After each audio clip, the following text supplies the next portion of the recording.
Hoy toca que conozcan Los bandidos de Río Frío, la obra literaria más notable surgida de la pluma del escritor, periodista, político y diplomático mexicano Manuel Paino, de ideología liberal moderada. Publicada por entregas primero en Barcelona entre los años de 1889 y 1881. Esto debido a la estadía del autor en ese país. Ya después se publicaría el Mico de 1892 a 1893, a manera de folletín. Es una novela de corte costumbrista y narrativa que se erigió como una pieza importante e icónica de la literatura mexicana, por lo que podemos decir que ha fungido como una inspiración para otros escritores y artistas, de la cual también se han realizado múltiples adaptaciones para el cine y la televisión. Recordemos que entre los años de 1932 y 1958, el cine mexicano encontró su inspiración en la literatura para varias de sus cintas. En el caso de esta historia, que aquí nos compete, esta tendría dos versiones dentro de la pantalla grande, una en 1938 a cargo de Alfonso Patiño Gómez y otra de 1954, la cual contó con la dupla de Alfredo Valera Jr. y Alfredo A. González. Dentro de la televisión solo tendría una adaptación en 1976 para el canal 13. En la presente cápsula conocerán la vida de nuestro autor, ya que es indispensable que conozcamos a Manuel Paino, para así saber de dónde viene la inspiración para esta novela literaria. Después de lo mismo conoceremos la historia que dio pie a este trabajo, para finalmente hablar sobre sus adaptaciones dentro de los medios de comunicación. En qué años fueron, quiénes estuvieron al frente de ellas, sus protagonistas y cómo fueron adaptadas. Acompáñenme en este recorrido.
Manuel Paino, biografía.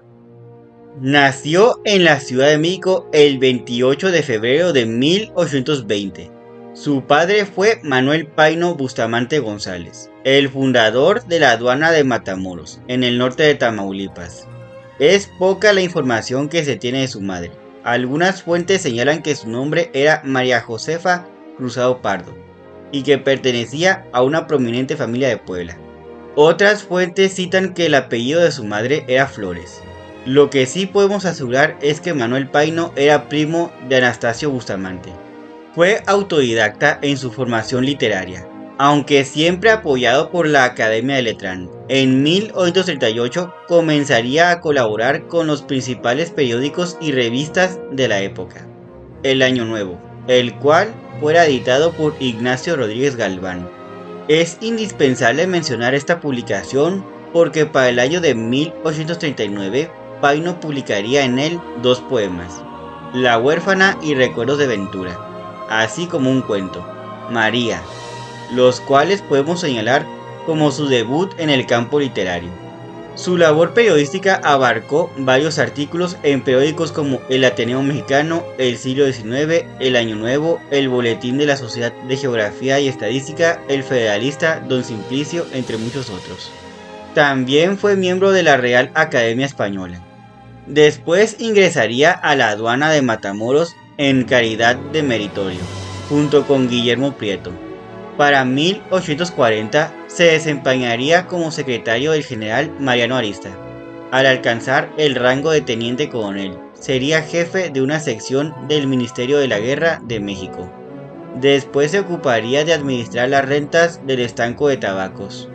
De 1845 a 1846 escribió su novela literaria El Fistol del Diablo, en el cual relató los efectos que tuvo la invasión norteamericana en México. Para 1846 participaría en la defensa del país contra la invasión estadounidense. Estableció el servicio secreto de correos entre México y Veracruz. Fue ministro de Hacienda durante el gobierno de José Joaquín de Herrera, de 1850 a 1851. Se ocuparía de solucionar el asunto de la creciente deuda externa mexicana. También ocuparía ese cargo durante la presidencia de Ignacio Comonfort, entre 1848 y 1850. Sería diputado por Puebla y por Tamaulipas. En la administración de Mariano Arista, de 1851 a 1853, continuó sus actividades en Hacienda. Al momento que los conservadores, con Antonio López de Santana al frente de ellos, tomaron el poder en 1854, Paino se mantendría apartado de la esfera pública. Incluso sus amistades cercanas al poder evitaron que Santana cobrara venganza contra él, por haberlo criticado duramente por su falta de eficiencia militar en la guerra contra Estados Unidos. Sería inculpado como uno de los implicados en el golpe de estado encabezado por Félix Zuluaga, el cual fuera asestado al gobierno de Ignacio Comonfort, que desconoció a la Constitución de 1857. Fue procesado y eliminado de la política.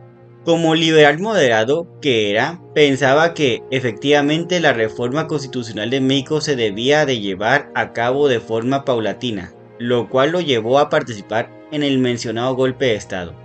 Patricia Guerrero de la Yata mencionaría en su Del hecho al dicho, Lola Casanova, construcción de un discurso histórico y literario cinematográfico que, desde 1857, en plena guerra de reforma, Manuel Paino se manifestó contra quienes se pronunciaban exclusivamente por las raíces indígenas o por las hispanas, y en lugar de esa dicotomía ofuscada, propuso una fórmula que integrara ambos pasados. Al ser encontrado culpable de ser uno de los causantes de la guerra de reforma, sería condenado a muerte, pero la sanción no se ejecutó, ya que fue suspendida por la Suprema Corte de Justicia y en diciembre de 1861 fue absuelto al acogerse a la amnistía que el gobierno expidió en noviembre de ese año.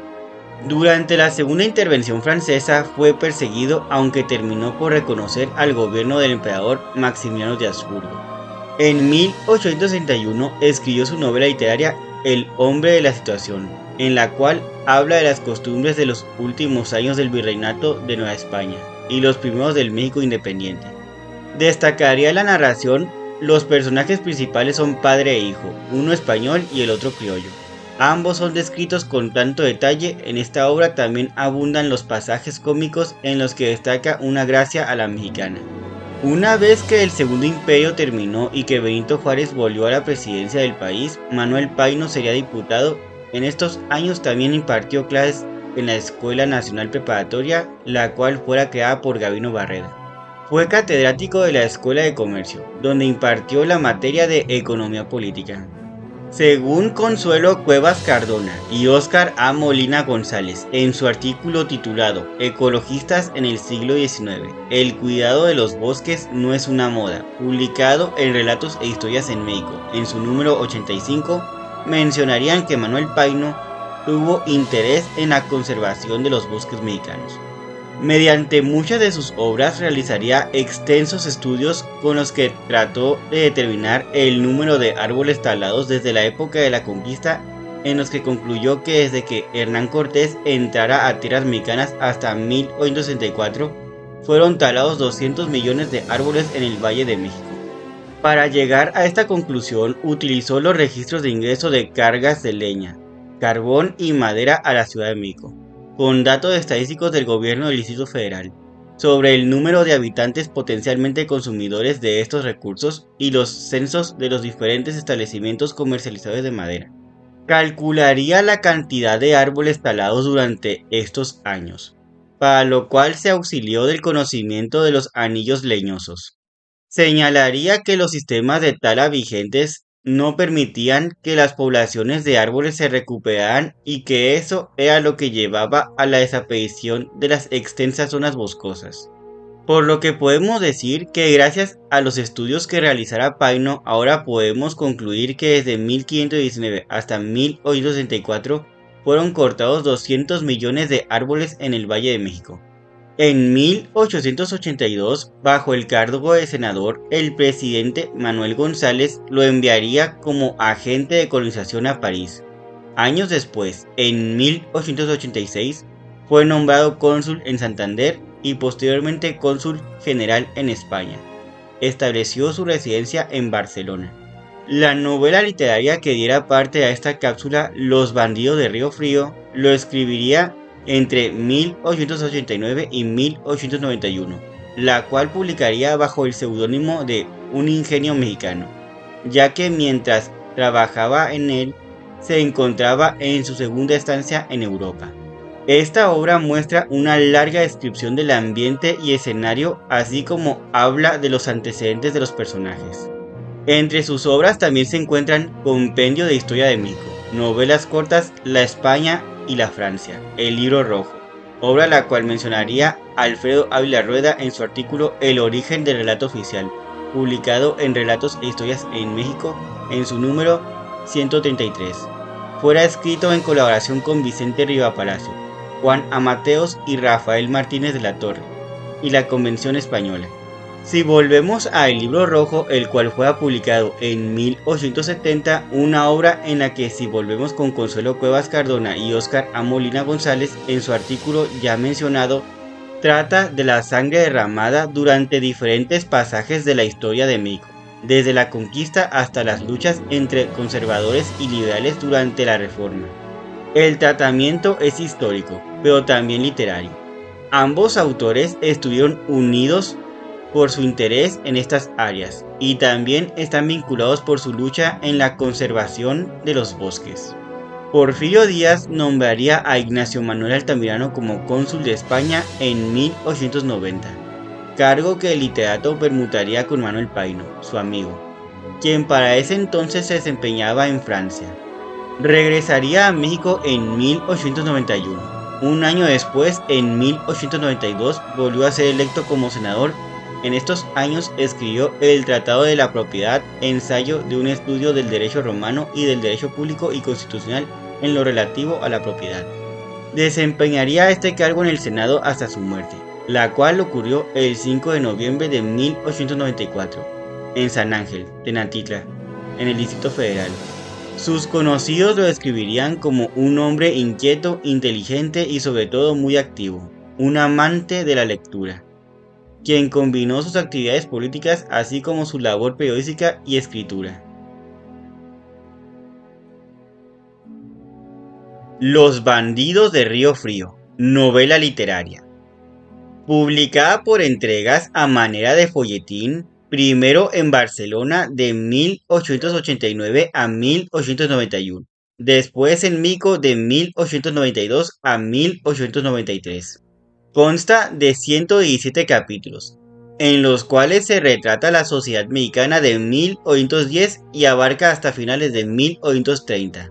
Se abordan los mitos, religión, hábitos, complejos y prejuicios mediante el entrecruzamiento de las historias de los protagonistas, quienes también están inspirados en personas reales. Aquí tenemos al militar Juan Robreño, quien es hijo de don Remigio, el administrador de la hacienda de don Diego, Melchor y Baltasar, conde del Sauz. Juan y la hija del conde, Mariana, se enamoran y conciben un hijo. Ambos le piden a don Remigio que interceda por ellos ante el conde para casarse, quien se opone al matrimonio y decide mandar al muchacho a la frontera norte para que de esta manera Mariana olvide su capricho. En un momento que el conde se ausenta de su casa, Mariana da luz con la ayuda de su sirvienta. Juan asiste al parto de su amada, para lo cual abandona su puesto militar. El niño quedaría al cuidado de una tía de Juan, pero es robado por unas hierberas que pretendían sacrificarlo a Tonantzin para curar a Pascuala, la propietaria del rancho Santa María de la Ladrillera. Pasan los años y el niño crece. El destino lo llevaría a encontrarse con su padre, quien para entonces era uno de los bandidos de Río Frío. Los antagonistas de esta historia serían Evaristo, un ebanista y tornero, el coronel Relumbrón, quien se encuentra parcialmente inspirado en el coronel Juan Yanes, militar que estuvo al lado de Antonio López de Santana y fue ejecutado el 19 de julio de 1839, ya que organizó un grupo de bandidos conocidos como los Dorados. En esta novela literaria podemos distinguir tres etapas importantes. Primero tenemos la pérdida de Juan, ocurrida en diciembre de 1820, el asesinato de Tules, el cual ocurrió en diciembre de 1830, y los acontecimientos de diciembre de 1836, en la Feria de San Juan de los Lagos. El relato termina al contar los destinos finales de los personajes principales, después de 1839. Medios de comunicación. Antes de que esta historia fuera adaptada para la pantalla chica, tendría sus apariciones en el cine. La primera adaptación fue en 1938, donde fue exhibida con el mismo título. Fue la única película dirigida por Leonardo Westphal. Los productores fueron Pedro Cerizola y José J. Reynoso. La música estuvo a cargo de Daniel Pérez Castañeda y la fotografía a cargo de Ross Fisher, con una edición realizada por Mario González. Tendría una duración de 97 minutos. Fue protagonizada por Victoria Blanco y Víctor Manuel Mendoza en su primer protagónico. Contaría con la participación de Narciso Busquets y Víctor Junco en roles secundarios. Tendría una crítica negativa. Emilio García Riera mencionaría que fue muy mal filmada y su guión, mismo que corrió por parte de Alfonso Patiño Gómez, hizo trizas la obra de Paino. En esta adaptación, la historia se centraría en contarnos el relato de amor entre Mariana, la hija del conde de Saus, con el capitán Juan Robreño, hijo de don Remigio, el administrador de la hacienda del conde. Los sucesos ocurren en la primera mitad del siglo XIX. Al momento que el conde se opone a la relación sentimental de su hija, puesto que desea casarla con el marqués de Villalegre. Mariana se embaraza de Juan y con la ayuda de su sirvienta Agustina tiene a un niño, mismo que le es entregado a Cecilia en Xochimilco. La tropa al servicio de Juan es aniquilada por los bandidos de Evaristo Rivera, quien había sido cochero del conde. Pero en un duelo de espadas Juan vence a Evaristo. Para huir cambia su nombre por el de Pedro Cataño. Se convierte en el jefe de los Dorados, quienes se dedican a combatir a la banda de bandidos, al impedir sus excesos y asesinatos que estos pretendían cometer. Curiosamente, Juan y sus Dorados son considerados héroes por su sentido de equidad y justicia social. En cierta ocasión, Juan interrumpe la boda de Mariana con el marqués de Villalegre y la secuestra. El marqués se enfrentaría al conde en un duelo de espadas, donde lo hiere. Poco después, los bandidos asaltarían San Martín de Mexlucán, lugar donde se encuentra el hijo de Mariana y el conde, quien es salvado por Juan y los Dorados. Evaristo es hecho prisionero. Finalmente, el conde permite que su hija se case con Juan. Los bandidos del Río Frío, 1956, y Pies de Gato, 1957. En 1956 volvería a la pantalla grande, en esta ocasión dirigida por Rogelio A. González, protagonizada por Luis Aguilar y Rita Macedo. La música para esta película corrió por parte de Gonzalo Curiel, mientras que la fotografía de Raúl Martínez Solares. El productor fue Emilio Tuero. El diseño de Francisco Marco Chilet, mientras que la escenografía la realizó Raúl Serrano y la fotografía de Raúl Martínez Solares, quien contó con la ayuda de Cirilo Rodríguez y Carlos Nájera. La edición fue de Carlos Abaje. Lo curioso es que en esta ocasión fue exhibida en dos partes. La primera se presentó como Los bandidos de Río Frío y la segunda con el nombre de Pies de Gato. La historia no fue completamente fiel al clásico literario, pero a pesar de ello tuvo un éxito relativo por las actuaciones de nuestros protagonistas. Debido a que la novela literaria es bastante extensa para un solo filme, se basó en la historia de amor de Juan Robreño y Mariana de Saus. También fue ambientada a principios del siglo XIX. Pies de Gato, su secuela, sería ambientada al mismo tiempo que esta producción. Aquí tenemos que Mariana es la hija de Don Juan, el conde de Saus, y se enamora de Juan Robreño, el hijo del administrador de la hacienda del conde. El conde se opone al amor de su hija por Juan, pues tiene pensado casarla con el marqués de Villalegre.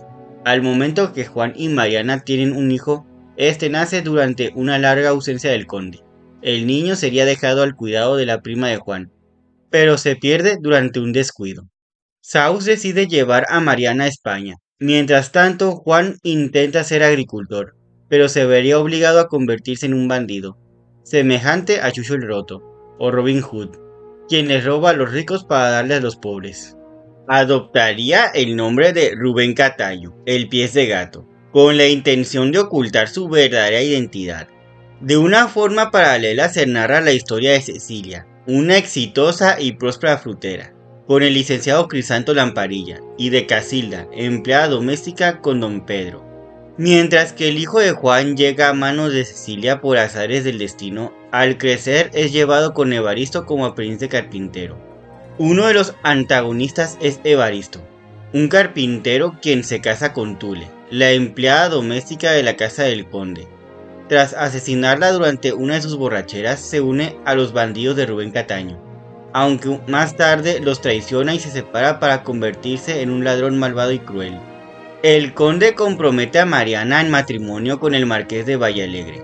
Al momento que Juan se entera de la boda, acude a Jalisco para impedirla, sin contar con que sería la propia Mariana quien se negara a casarse en la misma ceremonia. El padre de Juan impide que éste arremeta contra el conde y el marqués, así que este regresa con su banda, pero en el trayecto es capturado por el coronel Vaninelli, su antiguo jefe en el ejército. En esta tropa militaría Marcos, el hijo de Juan, quien, pese a la oferta de Vaninelli para dejarlo escapar, Juan se rehúsa y decide ser fusilado como un último acto de valor para dar ejemplo a su hijo. Llegado el momento en que Marcos descubre la identidad de su padre, lo ayuda a escapar y deserta del ejército para unirse a la banda. Es aquí donde llega el fin.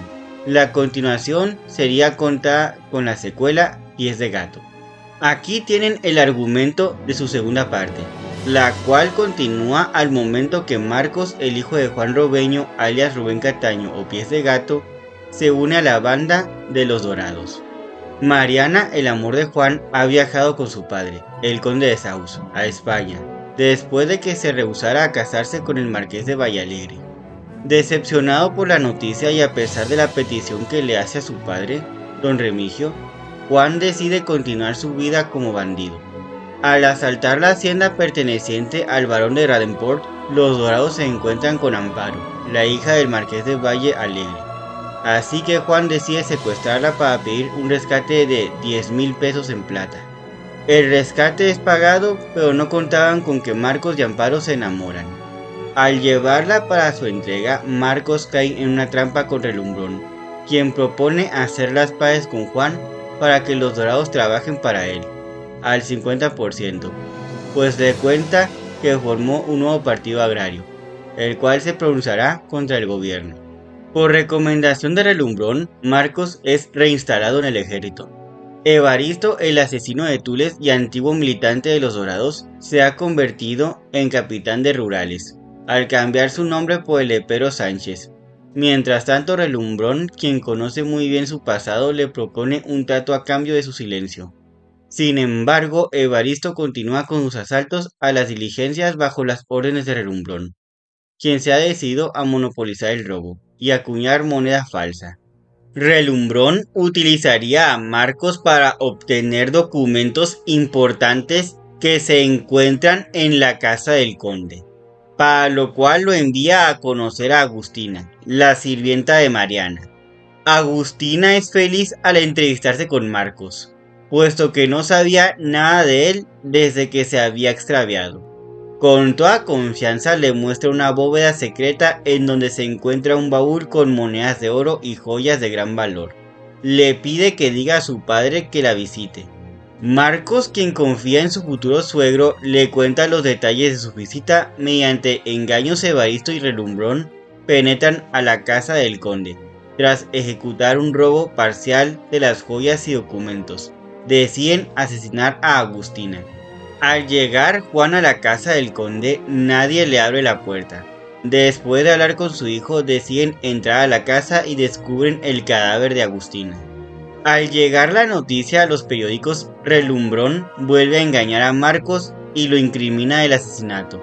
El conde de Saus y Mariana regresan a Mico. Su diligencia es asaltada por Evaristo, pero justo a tiempo Juan y los Dorados llegan al lugar para impedirlo. El conde decide perdonar a Juan y le pide que salve la vida de su nieto, convencido de que no puede ser un asesino.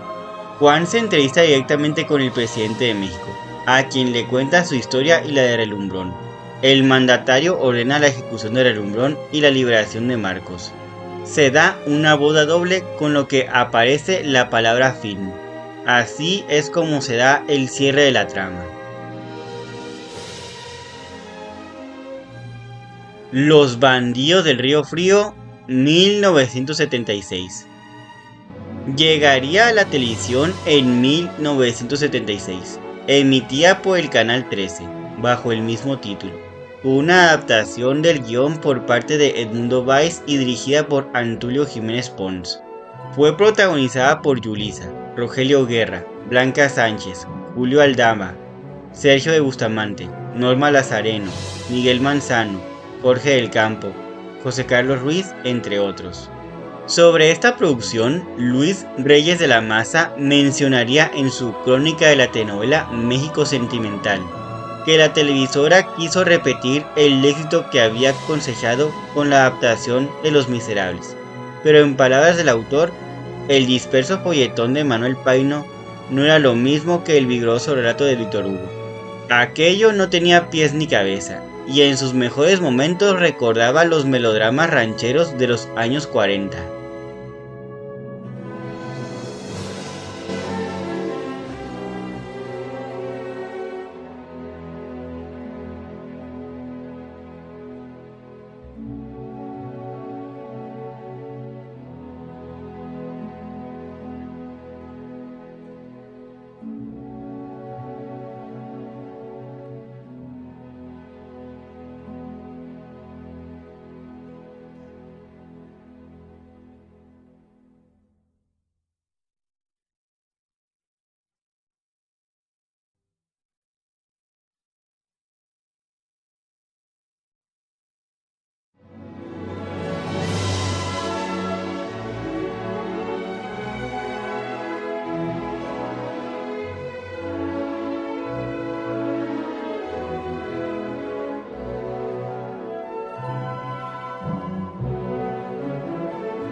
En conclusión, desde que Los Bandidos de Río Frío fuera publicado, no ha dejado de reeditarse, lo que habla del éxito de esta novela clásica mexicana. Incluso varios intelectuales han apoyado la historia salida de la pluma de Manuel Paino. Mariano Azuela llegaría a comentar que apreciaba más la obra por su carácter documental que por su labor literaria, ya que se muestra de manera fiel el español como es hablado en México en el último cuarto del siglo XIX, y del habla popular que continúa vigente durante la vida del autor, en especial a partir de la época de Lope de Santana. Incluso autores como Joaquín García Iscabalceta y Francisco J. Santamaría la utilizaron como base para sus diccionarios de mexicanismos. Evelio Trejo Estrada y Álvaro Matute la señalaron como un caso notable de conciencia histórica. También la historiadora Nicole Girón la definió como una contribución literaria realista a la sociedad expuesta en un cuadro histórico. Las novelas literarias publicadas por Entregas en México comenzaron con El Periquillo Sarmiento, de José Joaquín Fernández de Lizardi, en 1816, por lo que podemos decir que este autor junto con Paino se convirtieron en los escritores por excelencia de este formato. Y es que Manuel Paino junto con Guillermo Prieto y José María Roa Bárcenas se convirtieron en autores con una especial importancia, debido a su influencia en las siguientes generaciones de literatos, pero también con un especial interés en el desarrollo de la historiografía mexicana. Ahora que si nos remitimos a las adaptaciones que se haría de esta historia para los medios de comunicación, podemos señalar que la versión cinematográfica de 1956 sería la versión más exitosa, a pesar de que se separó mucho del argumento de la novela literaria. Puede ser que la principal razón de su popularidad haya sido la aparición de Luis Aguilar y Rita Macedo. No me gustaría retirarme sin antes invitarlos a conocer este clásico de la literatura mexicana, salido de la pluma de Manuel Paino. También los invito a conocer estas producciones inspiradas en ella. Así podrán elegir su versión favorita.